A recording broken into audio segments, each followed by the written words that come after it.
Welcome to Jackal's Wrestling Entertainment Pod. As always, Caleb. Jeremiah.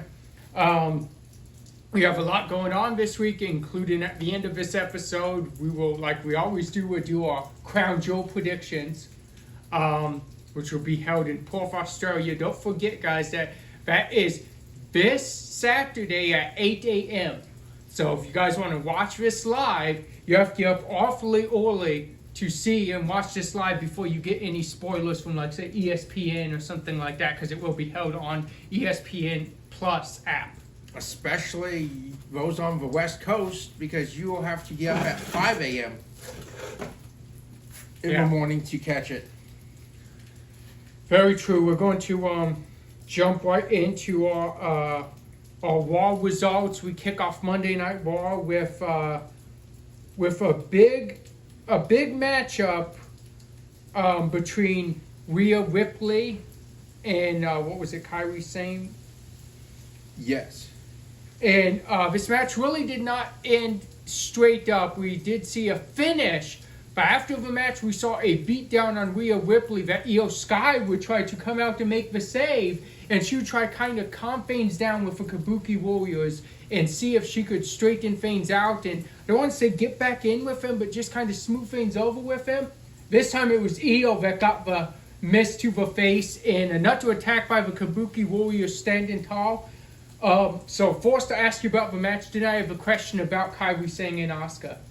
Okay, yeah. I mean, great match. Huge opportunity for Kairi.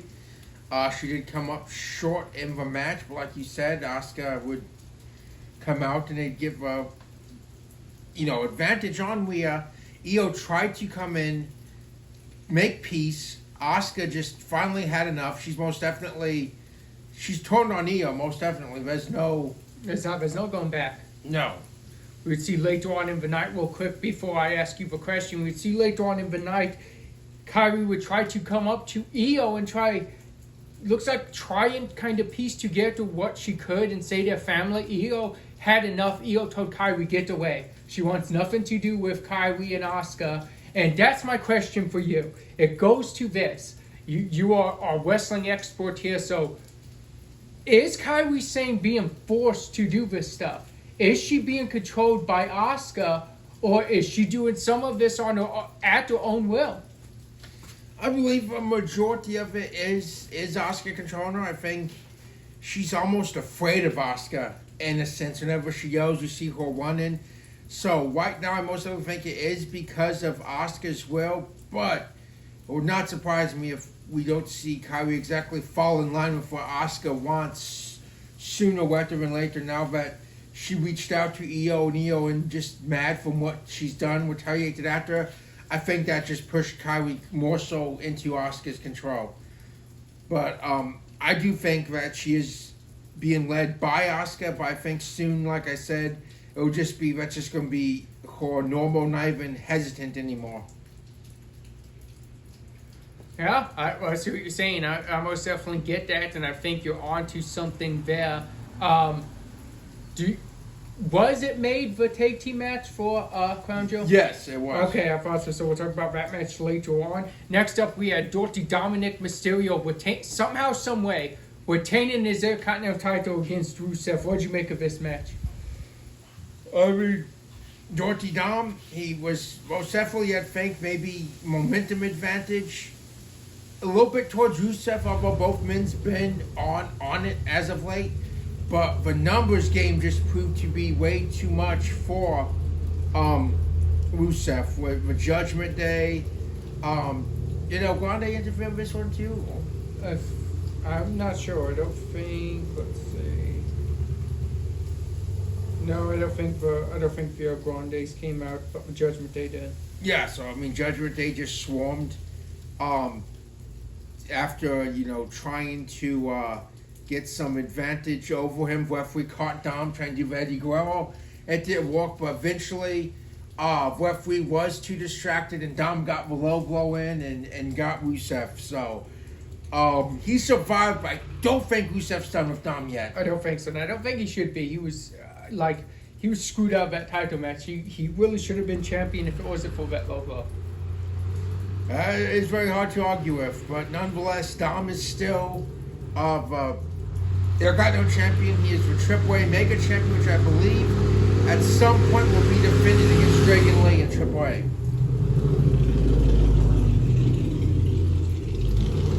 Up next, we had Jacal picking up a big victory over Bayley. But as good of a match as this was, that is not what people's talking about.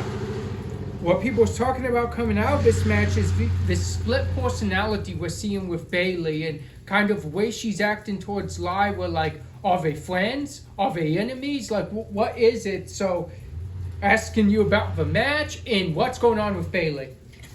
I don't know. I mean, it's really hard to, like, kind of try and make sense of this Bayley situation, to be honest with you, because we most definitely see the character. She's, like, going between all of her personalities. Is this the way Bayley's going to be from here on out? Or is it just that she's going to eventually turn heel? Or is she just going to be like this going forward, which is really... It's different, but it's kind of odd just to kind of gauge where exactly she is. Yeah, very true. Very odd. And I want to see if we get like that grudge match rivalry between Valkyria and Bayley from this. Or like you said, does this just keep kind of happening and this is just Bayley in general? Maybe it doesn't lead to a match. That'll be interesting to see. Exactly. But if I'm Lyra, and I don't mean as a heel, but at one point she just needs to just have enough and go after Bayley herself. Instead of playing the mind game, she's even tried to get her friend Tatum Paxley, which she almost has if it wasn't for Izzy Dane. Yeah, exactly. I still wonder what's going on with that. What that's leading to as well. Yeah. Up next, we had a very good match. LA Knight defeating Kofi Kingston, and but that's just what it was. It was a good match between two incredible athletes, LA Knight, Kofi Kingston. Yeah, it was a very fun match to see. We know how awesome of a tag team the New Day is and how legendary they are. But you cannot forget Kofi Kingston, former WWE champion, multiple-time United States Intercontinental champion. Really, I mean, Kofi Kingston really could, as the New Day and as singles wrestler, have 2 Hall of Fame wings. Yeah. And I think sometimes you forget about having a tag team fame. LA Knight's still hoping for that world title, and I think one day he'll get it. But huge win over a former world champion in Kofi Kingston. I could not agree more there. LA Knight has worked his way back up to that world title picture, and it's a good start taking out Kofi Kingston. Up next, we would have Cody Rhodes and Seth Rollins engaging in a heated confrontation. But here's the thing. Is Cody Rhodes in Seth's head? I think so. I mean, I really do. I think it's a desperation was almost seen. I think Seth... and just to jump ahead a little bit with that too, he's in Cody's head. I mean, you saw later on before the main event, Heyman's trying to talk Seth as they're talking, Braun and Bronson, and all Rollins or Hill always saying is, "I have to win, I have to beat them," and just walks off really before Heyman could really say anything to him. So, and we'll talk about that on SmackDown too, this continuing story. But yes, I do believe that Cody's in Seth's head. And it's also in Seth's head that he's never beat Cody Rhodes. I mean, I can't think of any rivalry he's had where he's never not beat anyone before. He's at least got one victory on him, and that has not been the case with Cody Rhodes. I think he is getting to him. Like you said, we'll talk about that more on SmackDown. Up next, we had AJ Styles and Dragon Lee picking up a big win over Los Americanos. Yeah, no, very interesting. I mean, no one knows for sure. I mean, everyone's assuming that it is Tyler Bate and Pete Dunne as the other 2 Americanos. That's what everybody keeps saying. Which makes sense because you have not seen them for a while. But very interesting. No, they did not get a victory. More momentum for Dragon Lee headed into his eventual encounter with Dom. AJ Styles picks up a victory heading into that last time a dream match, not because it's ever happened, but just because every time it has, it's been great. John Cena, AJ Styles, you never go wrong with that match, and they came up on losing it, but still, to his own right though, El Grande Americano is still on quite the streak himself.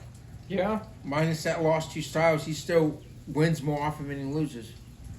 Up next, we had a rematch, but this was a tornado tag, no holds barred rematch from what was it? Clash. WrestlePalooza. WrestlePalooza. Thank you for that. But this was Usos against Braun Breaker and Bronson Reed. In this match, like I said, anything goes. At the end, we would see the return of the OTC. Yeah, awesome moment. And we were all wondering, would we see Roman soon? They said his part in the movie was done filming. Also before Crown Jewel, which we found out later on he will kick off Raw tomorrow night.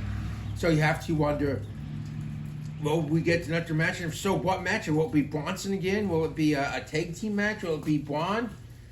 But most definitely interested to see what the OTC will do. He came, made the, helped out. The Usos got the win. But at the end of the match is really what we need to talk about, because he's talking to Jay. He drops that F-bomb there a couple times. And Jimmy is just completely looks very disgusted with the way Jay's kind of acted and the way that Jay's kind of being influenced by Roman, so to speak. Jimmy did not look happy that we've seen more of Roman's influence on Jay as of late in his own judgment. And I think the problem is that, like you said, because a lot of people can tell you stuff, but the fact is Jay's listening. And I think that's, like, to your point, I think that's what's ticking Jimmy Uso off, is his brother is taking this advice and he's being all for Jay Uso now. He is not for the Usos anymore. He is for him winning the world title. This is no longer about the Usos winning the tag straps. No, it's not, and it's like you said against as you go back, Gunther told Jay the same thing. He never listened, it didn't matter, he just kept doing his own thing. But coming from Roman, he has listened. We've most definitely seen a change of attitude for Jay, which has helped him and cost him matches at the same time, because also being way too aggressive cost him a match at WrestlePalooza. Yeah. Next up, we started NXT. We're finding out the captains for our team NXTs and our team TNAs for the which we thought would be a 5-on-5 Survivor Series. We found out it's like a 4-on-4. A little disappointed about that, but I still think it's going to be good matches. But the captains revealed would be Ricky Saints for NXT's men's, JC Jane for NXT's women's, Kalani Jordan for TNA's women's, and then Mike Santana for TNA's men's. So very interesting. What do you think of these captain choices by both brands? Well, I mean very smart choices. We've seen, right now for NXT, they went the right choice. You went world champions. Your NXT world champion is now Ricky Saints after beating over Femi, and JC Jane has been the women's world champion for a long time. So that's most definitely, you have to, admire that. TNA, Santino said he does not trust Trick Williams. Yeah. So, for the men, he went with Mike Santana, which is number contender for the TNA World Championship at Bound for Glory, and is also kind of been spearheading this angle, this TNA versus NXT thing, so that's a great choice. He does, however, trust Kalani Jordan, who just won the Knockouts Championship. And I do too. I don't think in any way she's going to try sabotage or screw over TNA. I think she's Knockout Champion. I think she takes that seriously. And although she is from NXT, right now she's representing TNA. And I think she will do just that at Showdown. So I think it's a pretty cool dynamic for the captains.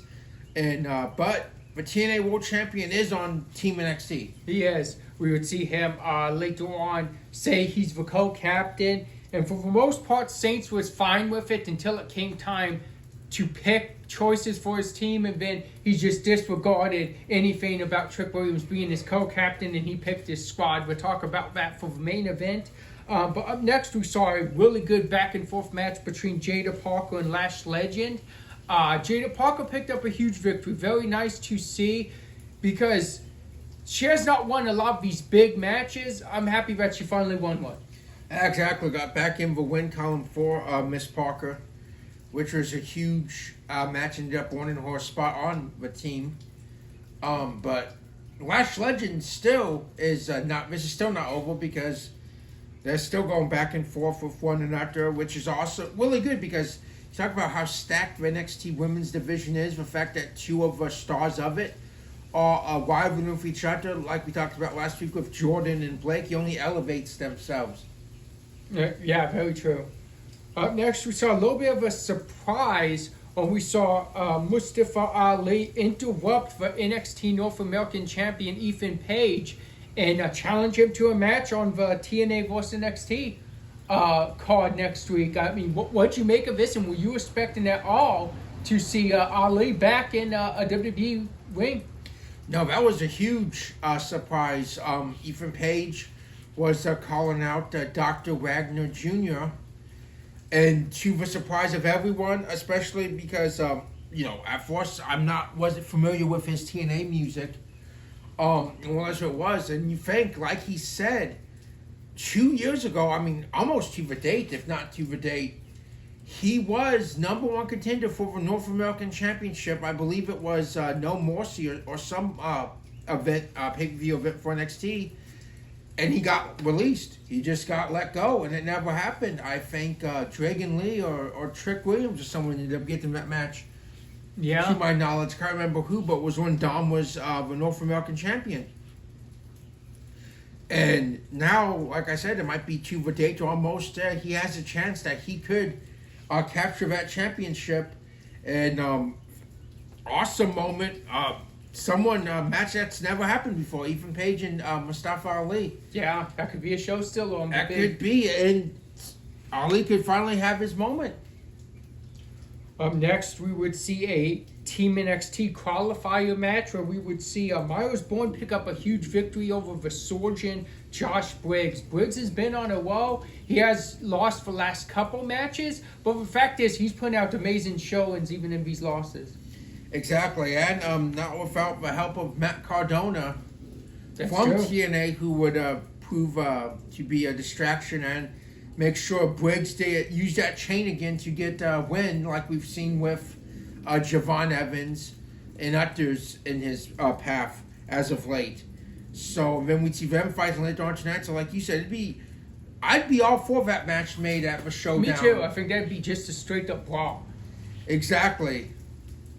Next up, we saw a women's NXT qualifying match where Lola Vice would beat the team captain's ally in Fallon Henley. Yeah, like you said, JC Jane is proven to be a very qualified leader. She's not handing out to her buddy, to her faction mate.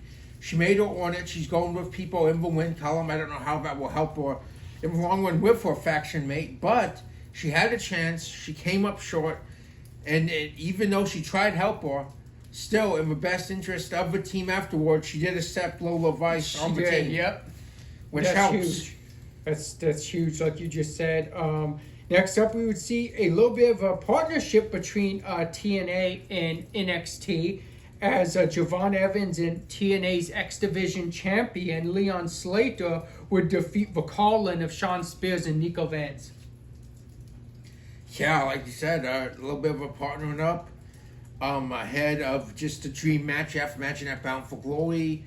We're opposing each other next week. Just two incredibly gifted young superstars in both promotions.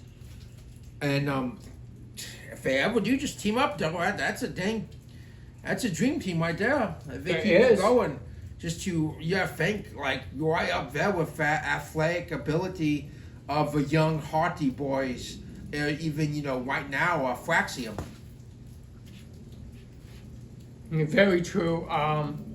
Next, we had our big summit. We would see each brand pick their rosters for the TNA NXT Showdown, and here we have it. Let's just run through real quick the matches that are set for the TNA NXT Showdown next week. Of course, we have Mustafa Ali versus Ethan Page for the NXT North American Championship we just spoke on. We can't forget we have that exciting tag team match between the Hardy Boys and Dark State for both tag championships. That's huge. And then the women's match, we'll see Team NXT, which has JC Jane, Lola Vi, So Ruka, and Jada Parker against Kalani Jordan, The Inspiration, and Mara Sadie. And let's not forget, Jacal is Sadie, the former Jacal Jackson, and The Inspiration is the Iconics, which is Peyton Royce and Billy Kay. Exactly. And then we have our men's match where we have Team TNA, which has Frankie Kazarian, Mike Santana, Moose, and Leon Slater against Team NXT, which is Ricky Saints, Trick Williams, Javon Evans, and Miles Bourne. Yeah, just dream matchups here. We finally do see what's going to be Survivor Series matches, and just huge on both sides stacked. What'd you think of the brawl that we had at the end of NXT to finish it off? It looks like just bodies flying everywhere, men and women, both just respectively fighting their counterparts. But what'd you make of that big, huge brawl to NXT? I mean, I think it's awesome because there's still a lot of talent on both sides that weren't picked on any of these teams, and so far don't have matches. So they still got the opportunity just to brawl and fight. And even to that point, I don't think that these people that's been coming with TNA is going to stay home next week, regardless of being booked. And we know the people will be there for NXT. So I still think we might see some of these after the fact myself. Yeah, I think so too. I'm with you. Or some huge celebrations for the winning side. Yeah, I could see that. Up next, we kick SmackDown off with Paul Heyman coming out and just directly, right there, trying to drive a wedge between Randy Orton and Cody Rhodes. Because right now it looks like going against the vision, Randy Orton is the only ally we're seeing Cody has. And Paul Heyman's trying to drive a wedge between right now his one ally. Yeah. That's true, but we'll have to see. I mean, we don't know what happens yet, but the match did go how Paul Heyman said it would, but not without interference from Seth Rollins. Yep, and we'll talk about that later for our main event. Up next, we had The Miz ambushing Carmelo Hayes. It seems like this rivalry's kicked off. So before we get into Sammy's open challenge, are you looking forward to seeing these two men go at it? We've been seeing the teases week in and week out. Looks like we're finally going to kick off this Miz and Melo rivalry. Yes, because I think it's going to really help out both men. And Miz, it's like he's always there. He's always going to have some say. You're always going to see the Miz, just how big he is of a character. So I think really this will help Carmelo really help reach that next level to this rivalry. It's going to be personal, because I mean this has been like most of if not all year really, that they've been together, and we've seen the blind tags. Melo had enough. He did it. It ended up completely backfiring. He just watched Miz end up getting beat down by the Prophets and lose that match. So I think really that it's going to be an awesome rivalry, and I think will help both guys, but I think especially Melo is going to be where you go to that next level after this rivalry. And let's not forget, we're seeing more than likely Melo's going to be a babyface now, so that's interesting. See how he does.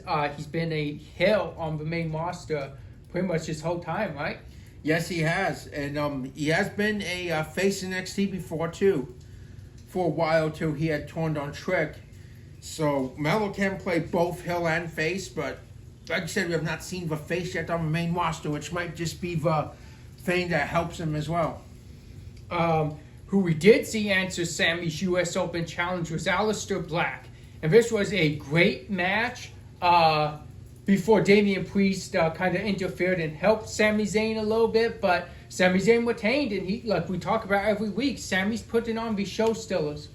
Most definitely. And you have to wonder, could this have been it had it not been for Priest? Good match, but Aleister was dominating at one point a good part of that match. Yeah. Just that offense, a lot of kicks to the ribs of Sami Zayn. I mean, Sami was beat. I mean, not pinned beat, but I mean, he was beat down. So yeah.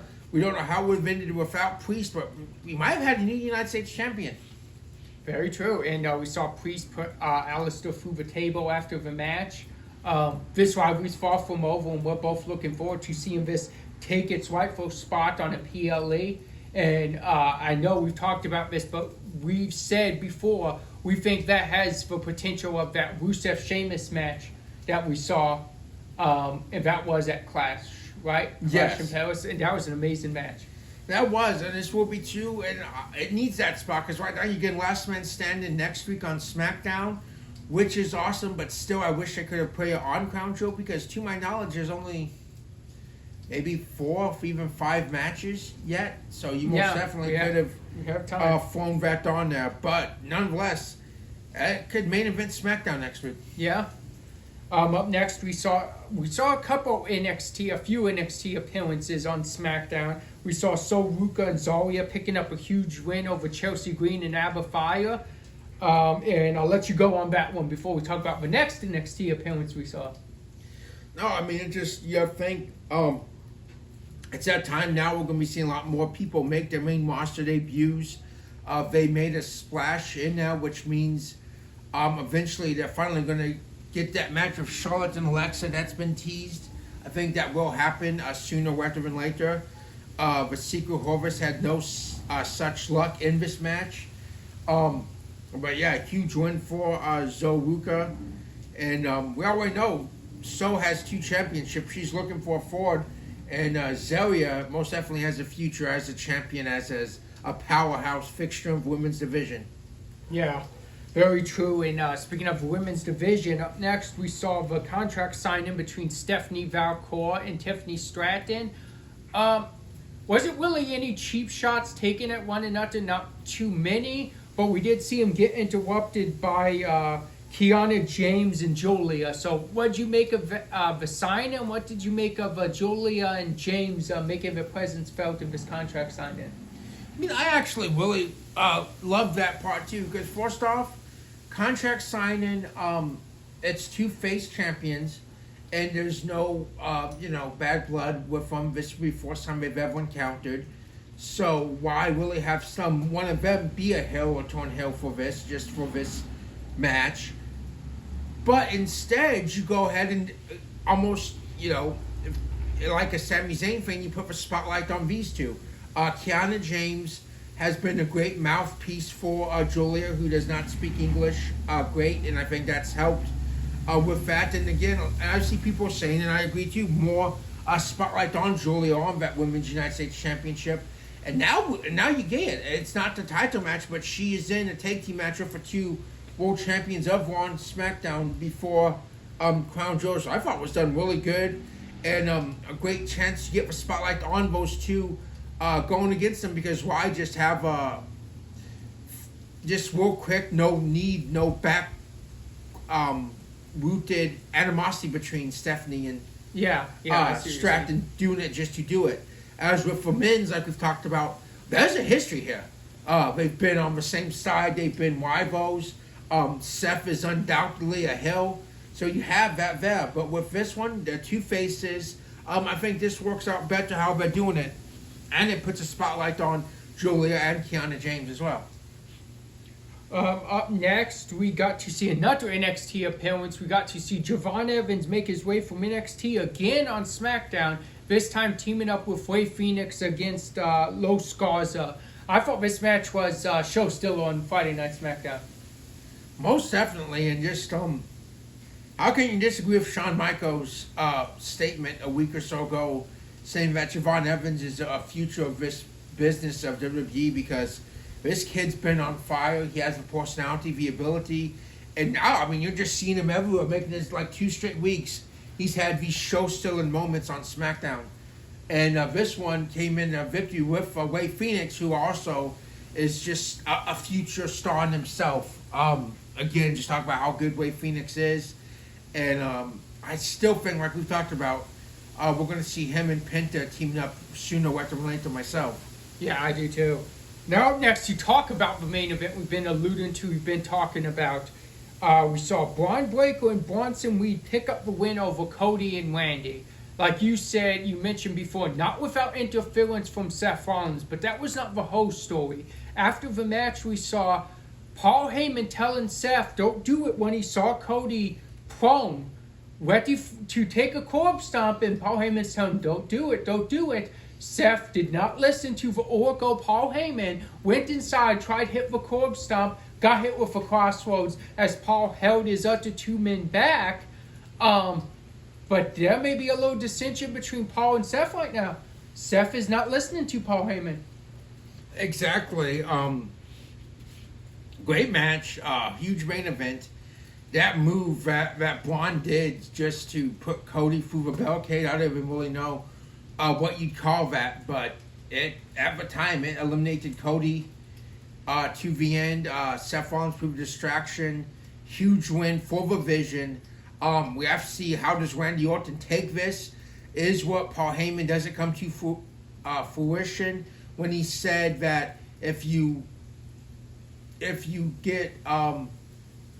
Randy gets pinned and you're not there, does Randy think that you're too busy helping him after he's helped you? Yeah. And just all that stuff that Randy never really gave a response to is, did Heyman get in Orton's head? And will he be thinking this now after the fact? Cody comes in and does not, Randy Orton got corpse stomp after the match too. Yeah. And everything was going good. Paul Heyman, like you said, advised Rollins, don't go back. Rollins does, eats a crossroads. Like you said, he keeps them at bay.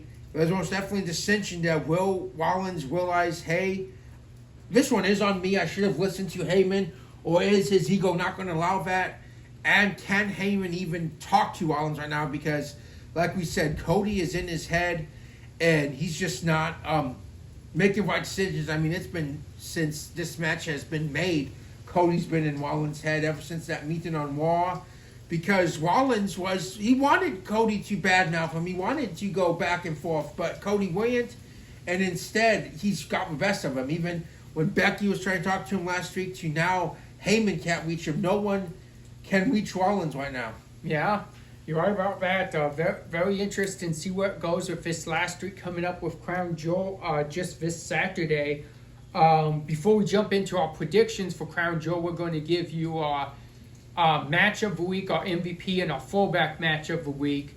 We're going to start off with Monday Night Raw and take the LA Knight Kofi Kingston match. As we spoke on, I thought that was a really good underweighted match. And the Tornado Tag No Holds Barred main event where Roman Reigns returned. I think everybody loved that. Everybody got to see the OTC come back and really deliver a barrage of chair shots to Braun Breaker. Exactly. Next, we're going to go NXT. We're going to take Jada Parker / Legend. We're going to take the call-in against Javon Evans and Leon Slater.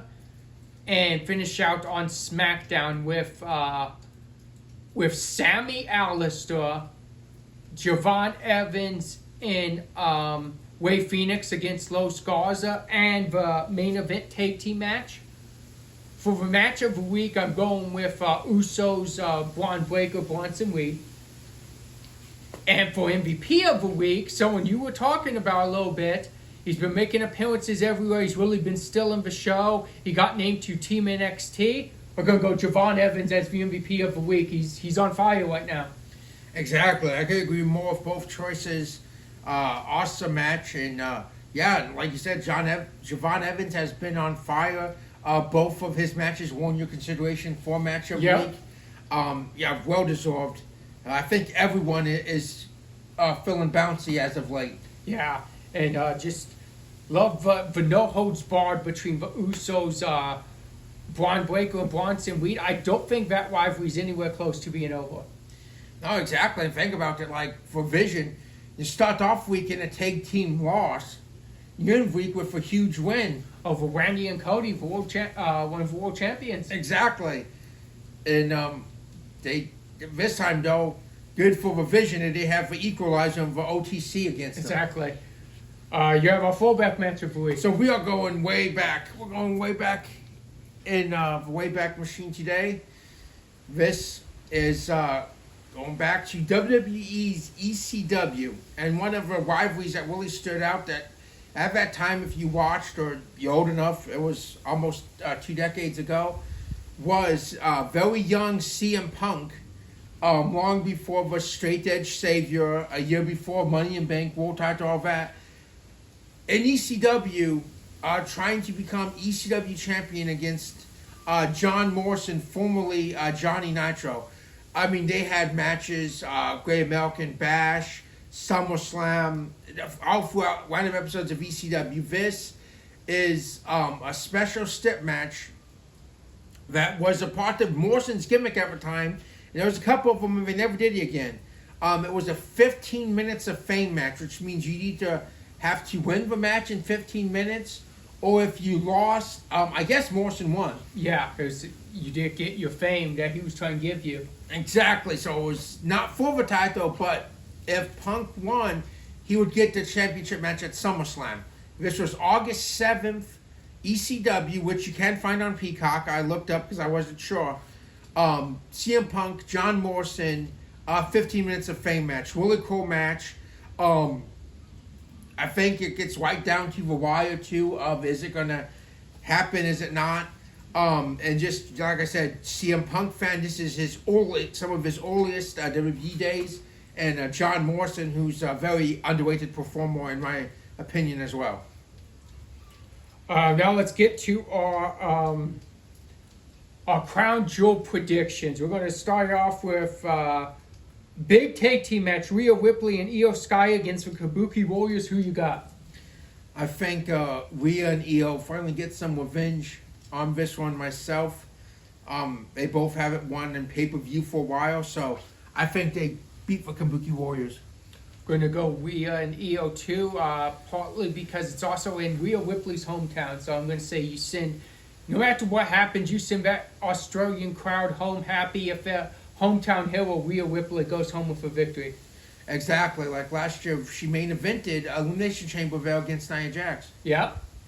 Next up, we have John Cena, AJ Styles, last time ever. Man, this is tough.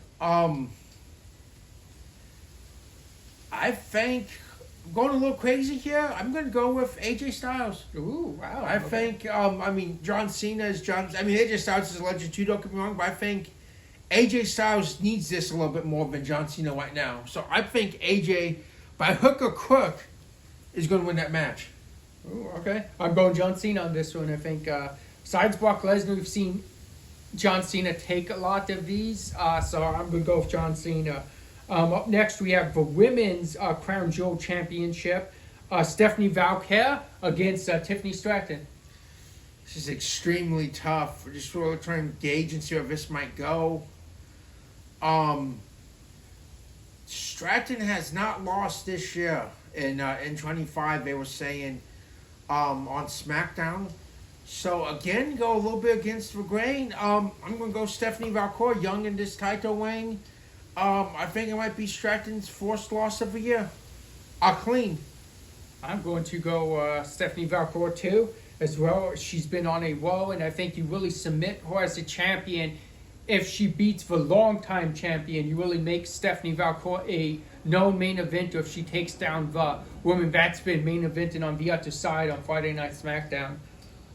Next up, big one, Cody Rhodes, Seth Rollins, Crown Jewel champion, men's side.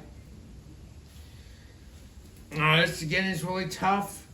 But with like the Styles thing, Seth needs this.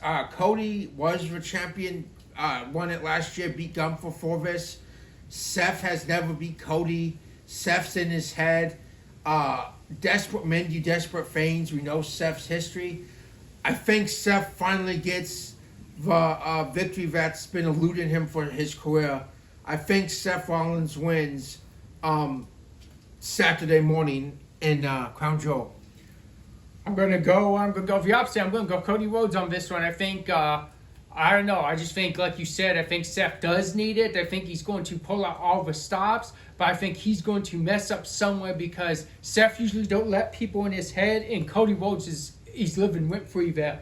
So I'm going with Cody Rhodes on this.